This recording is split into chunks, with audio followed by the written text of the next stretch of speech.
ಒಂದು ಕಾಲದಲ್ಲಿ ನಾಗೇಂದ್ರರಾವ್ ಮತ್ತು ಬಿ ಆರ್ ಪಂತಲು ನಮ್ಮ ಕನ್ನಡ ಚಲಚ್ಚಿತ್ರ ಜಗತ್ತಿನ ಏಳಿಗೆಗೆ ನೀಡಿದ ಒಂದು ರೀತಿಯ ಒತ್ತಾಸೆ ಇದೆಯಲ್ಲ, ಅದು ಬಹುಶಃ ಇನ್ಯಾರೂ ನಮ್ಮಲ್ಲಿ ನೀಡಿಲ್ಲ.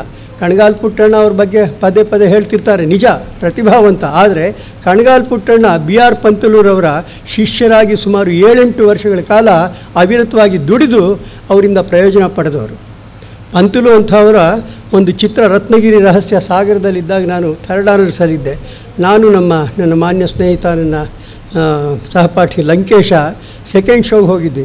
ಸೆಕೆಂಡ್ ಶೋ ಕೂಡ ಭರ್ತಿಯಾಗಿತ್ತು ಆ ಕಾಲದಲ್ಲಿ.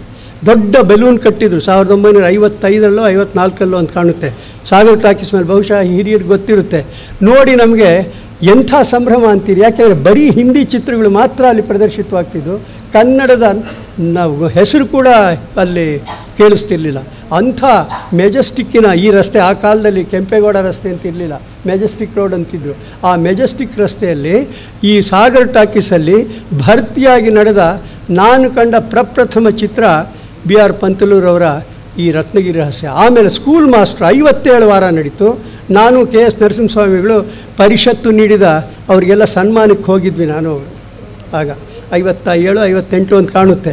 ತುಂಬಿದ ಸಭೆ. ನನ್ನ ಗುರುವರಿಯಾದ ಪ್ರೊಫೆಸರ್ ಜಿ ಪಿ ರಾಜರತ್ನಂ ಅವರು ಬಹಳ ಮುಕ್ತವಾಗಿ ಮಾತಾಡಿದ್ರು.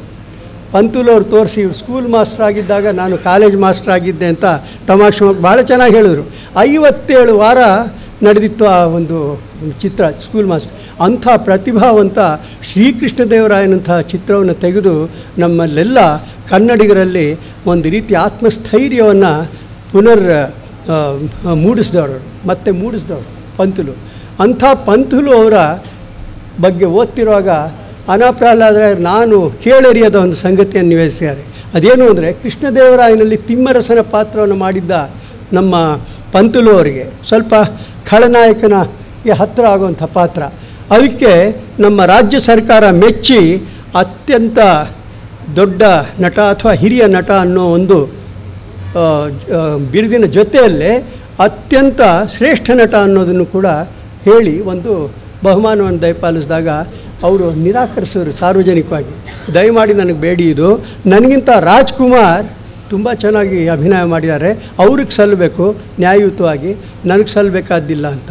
ಅಂಥ ಔದಾರ್ಯ ಇವತ್ತಿನ ಚಿತ್ರ ಜಗತ್ತಿನಲ್ಲಿ ಬಂದರೆ ಬಹುಶಃ ಈ ಪೈಪೋಟಿ ಇಲ್ಲದೆ ಇದ್ದರೆ ನಮ್ಮ ರವಿ, ನಮ್ಮ ಕೆ ಎಸ್ ಎಲ್ ಸ್ವಾಮಿದಾರ್ ಭಾಳ ವರ್ಷಗಳಿಂದ ಕೆಲಸದಲ್ಲಿ ದುಡಿತಿರೋರು ನನ್ನ ಸ್ನೇಹಿತರು, ಅವ್ರಿಗೆ ಗೊತ್ತಿದೆ. ಈ ಒಂದು ಆಂತರಿಕ ರಾಜಕೀಯಗಳಿಲ್ಲದೆ ನಾವು ಬಂದರೆ ಬಹುಶಃ ನಮ್ಮ ಚಲಚ್ಚಿತ್ರ ಜಗತ್ತು ಇನ್ನೂ ಮೇಲ್ಮಟ್ಟಕ್ಕೆ ಏರುತ್ತೆ ಅಂತ ನಾನು ಭಾವಿಸ್ತೀನಿ.